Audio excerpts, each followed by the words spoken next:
Okay. Mag-update lang tayo ha. Ito yung una nating pag-usapan.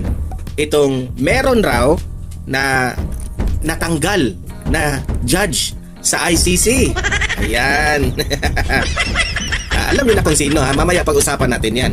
At pangalawa nating pag-uusapan ay manood tayo ng press briefing nitong si Vice President Inday Sara Duterte.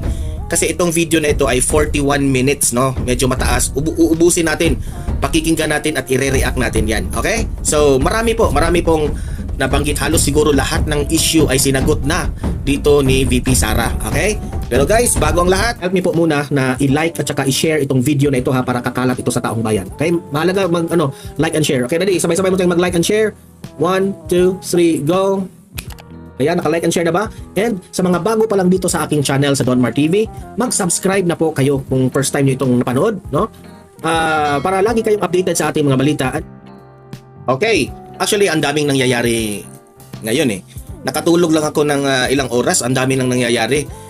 Pagising ko, nag-breaking news na kaagad patungkol dito sa may judge raw na natanggal sa ICC. Tapos nag-trending pa yun, nag-breaking news rin yung balita patungkol kay Martin Romualdez na gagawin raw siya ng state witness. Naku po.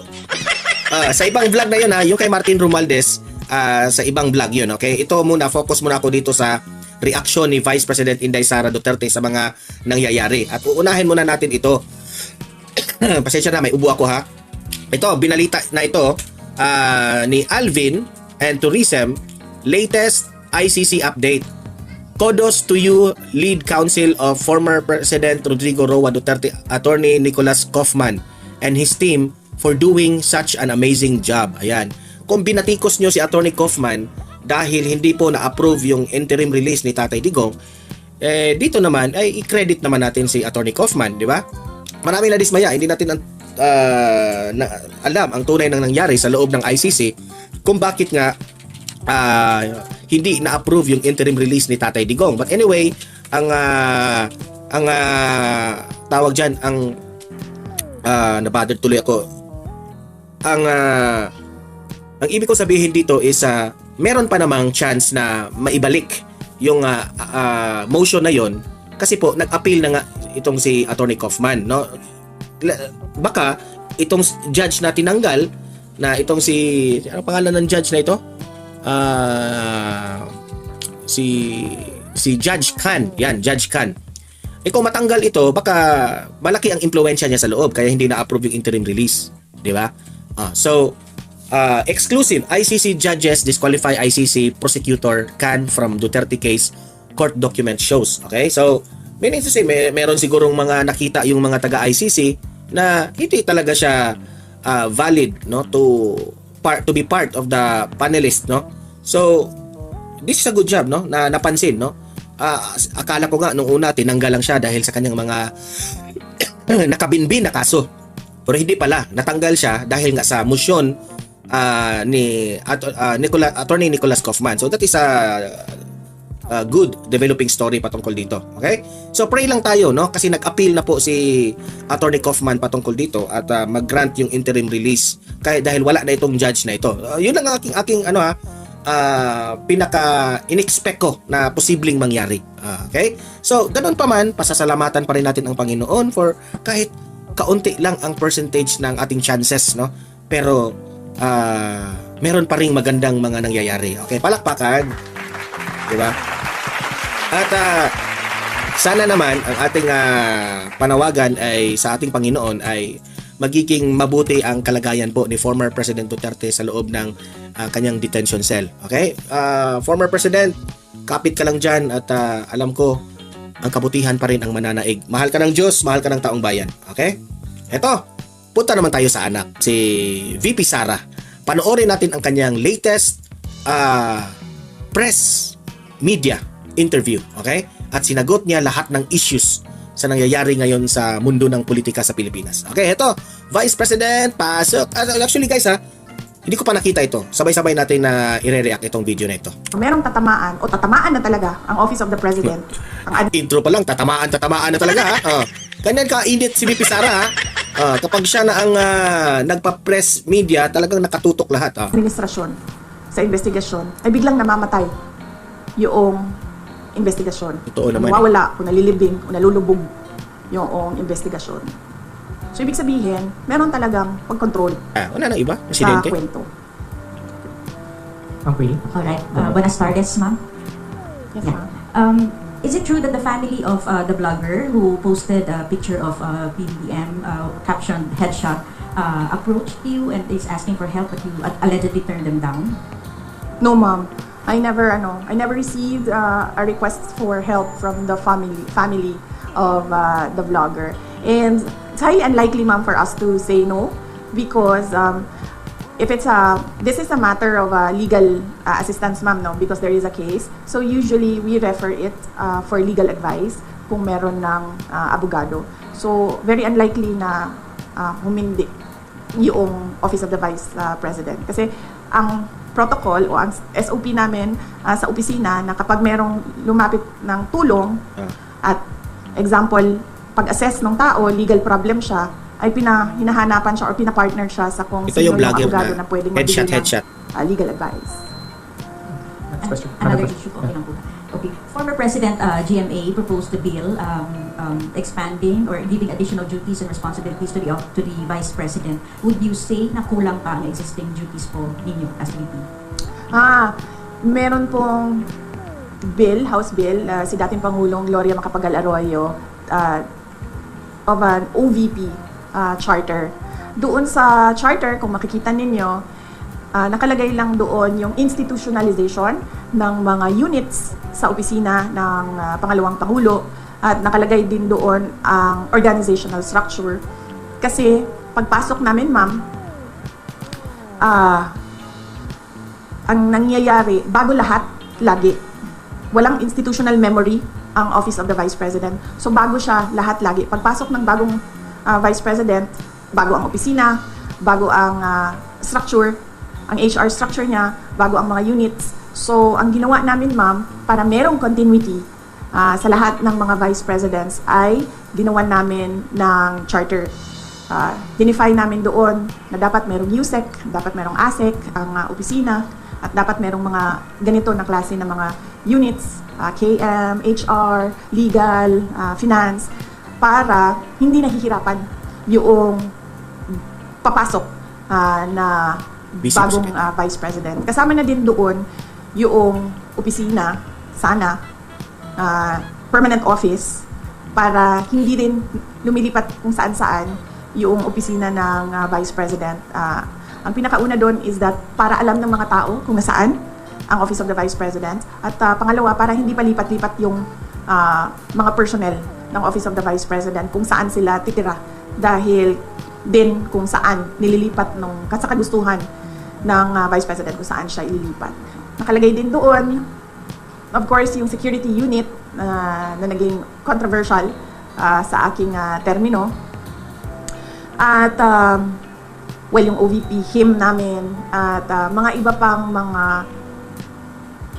administration policies inside the Office of the Vice President. Kung makikita ninyo, wala kaming nilagay doon na specific project dahil ang office, ang function ng Vice President ay, kumbaga, constitutional successor.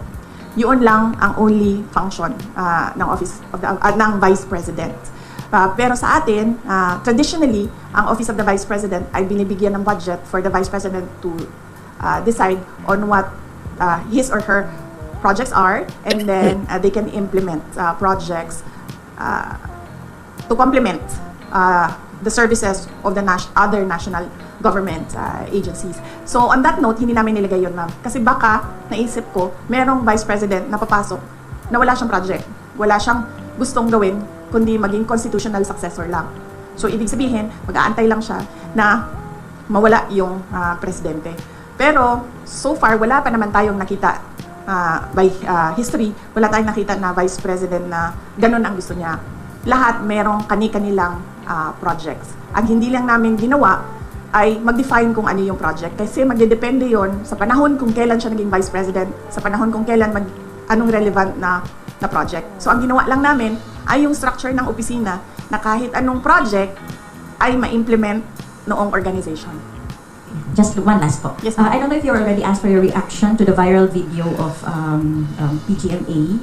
The last time that she shook hands with you, and nung pagtalikod niya is parang tila sumimangot siya. What's the relationship between you two right now po yung status? Di ma'am? Wala, ganun naman kasi talaga si ma'am eh. Hindi lang sa akin. Nakita ko na rin siya, ganyan siya sa ibang tao. It's nothing personal. I don't think it's she's doing it on purpose and she's doing it to express disgust or to express disapproval sa isang tao. It's not the first time she's done that. We have Ms. Camille Zamonte again, then last two questions. Ma'am, just want to get your reaction kasi po dun sa House, binawasan po nila yung OVP budget. Ano po yung tugon nito? Kasi may mga ilang kongresista rin po na naghayag po na dapat daw pong bawasan itong budget dahil pilit nyo raw, ilang beses nyo raw po na ini-snub yung kanilang pagdinig. Isang beses lang ako hindi pumunta. Sa plenary, 2 beses. Sa plenary, 2 beses ako hindi pumunta sa kanila. But beyond that, as early as August, I think August 15, nung tinanong na ako kung ano yung Ito na yung iniiyak ka nila, Dilima. expectations ko sa Makinig. Dilima, makinig bakit hindi pumupunta si BP Sara dyan sa budget hearing niya? budget hearings, sinabi ko na ang expectation namin ay bawasan nila ang budget of the office of the Vice President. Dahil sinabi ko at the time, it's the same administration, it's the same speaker of the House of Representatives, and it's the same set of characters. So on that point, tama Expected nga na. ako sa sinabi ko noong August. Hindi man siya Last one. nakakagulat. Hindi na ako nagugulat sa House of Representatives. Actually, obvious Last naman eh. question. Sorry, Wala. baka pwede niyo pong sagutin yung sinasabi ng iba, especially Congresswoman De Lima saying that you're a brat. You would like to address that comment of her po? Oo. Kasi hindi Yes. ka nga daw po sumipot sa bata. Oo. Ang administration, and that is led by Malacanang Palace, ang Makabayan, ang Akbayan, ang members of the Liberal Party, yung mga pink and yellow, and sabihin na lang natin yung sixth category, all others. Meron yan silang narrative about Inday Sara. Kung napapansin nyo, paulit-ulit lang yan na sinasabi nila. Kung ano yung, at pansinin nyo din, kung ano yung lumalabas sa bibig ng Malacanang Palace, susunod yung kanilang online service providers sa news.